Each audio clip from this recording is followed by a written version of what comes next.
Hey everyone, welcome back to non striker.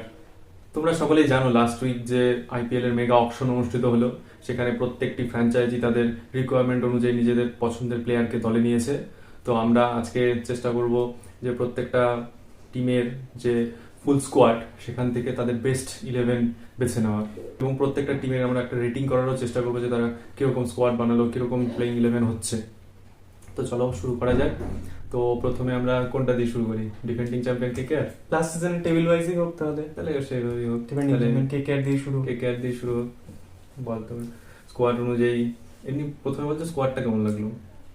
স্কোয়াডটা overall ওরা তো যতটা চেষ্টা করেছে লাস্ট ইয়ারের স্কোয়াডটাই ব্যাক করার, রিপিট করার চেষ্টা করেছে। তার জন্য হয়তো তাদের একটা প্লেয়ারের জন্য বড্ড বেশি খরচা হয়ে গেছে, কিন্তু ইমোশনাল বাই ছিল তাদের উইনিং স্কোয়াড ব্যাক করার জন্য।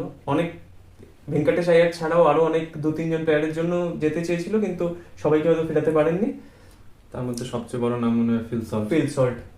আর যদি এক্স ক্যাপ্টেনের জন্য ইভেন একটা পোর্শন অব্দি গেছিল, 10 কোটি অব্দি গেছিল, কিন্তু ফিল সল্টই হয়তো যেটা কেকেআর বেশি করে চেয়েছিল, গেছিল ব্যাক করানো 11.25 করোড় অব্দি গেছিল।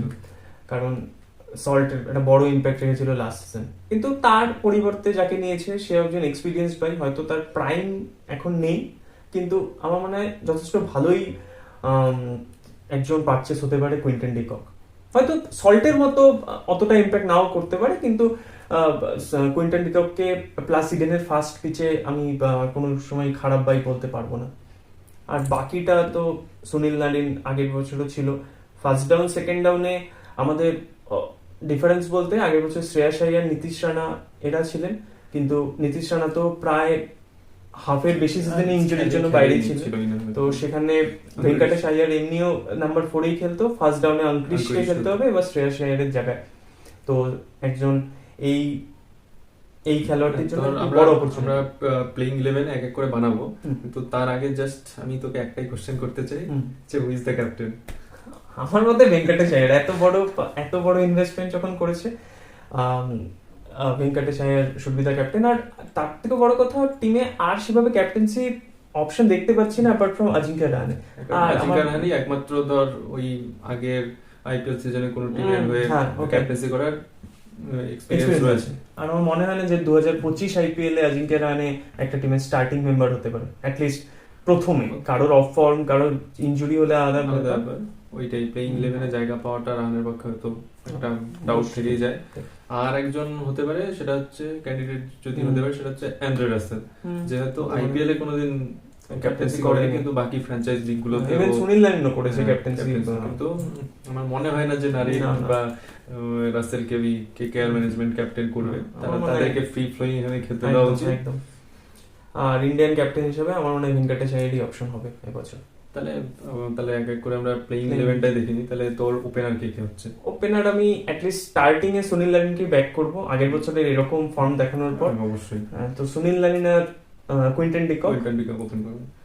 ফার্স্ট ডাউনে আশা করি আমাদের দুজনের পিক কি অঙ্কুরিশ রঘুবংশী হবে। হ্যাঁ, প্রথম দিকের জন্য তো অবশ্যই স্টার্টিং এ তো আমাদের আগের বার যেরকম খেলা ও দেখিয়েছিল কয়েকটা ম্যাচে, আমার দিল্লি ম্যাচটার কথা মনে করো, ওখানে খুব সুন্দর 50 করছিল, সুন্দর ফ্লোতে ভালো সলিড। আর তারপর ভেঙ্কটেশ আইয়ার নাম্বার 4।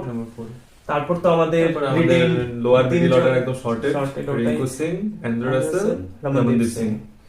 তাহলে আমাদের 1 থেকে 7 অবধি কমপ্লিট হয়ে গেল।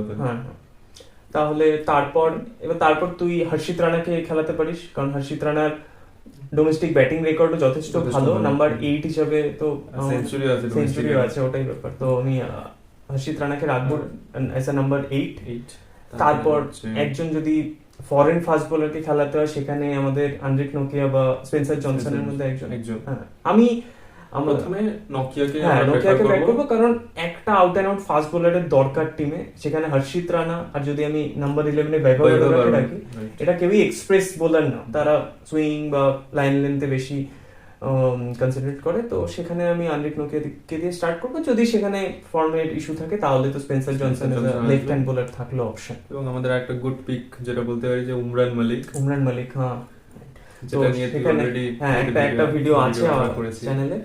তো সেটা একটা অপশন হতে পারে যদি কেকেআর চায় যে একটা all Indian fast bowling attack তৈরি করে। কারণ এটা যদি করতে পারে তাহলে আমরা বলবো যে কেকের একটা সুন্দর বাই হচ্ছে যে করছে সেটা হচ্ছে রোহমান পাওয়েল। Yes, তাকেও যদি আমরা প্লেইং ইলেভেনে খেলাতে পারি তাহলে তাহলে- রাসেল, রোহমান, রমনদীপ, রিঙ্কু ফিনিশিং ব্লাস্ট দারুণ ফিনিশ strong হবে, হবে, একদম। দারুণ হতে পারে। তাহলে ইন্ডিয়ান বোলিং যদি শুধু থাকে তাহলে একটা অপশন তো থাকলোই যে একজন impact player as a foreigner Rahman Powell খেলতে পারে ব্যাটার হিসেবে, তো সেটা একটা ভালো অপশন থাকে।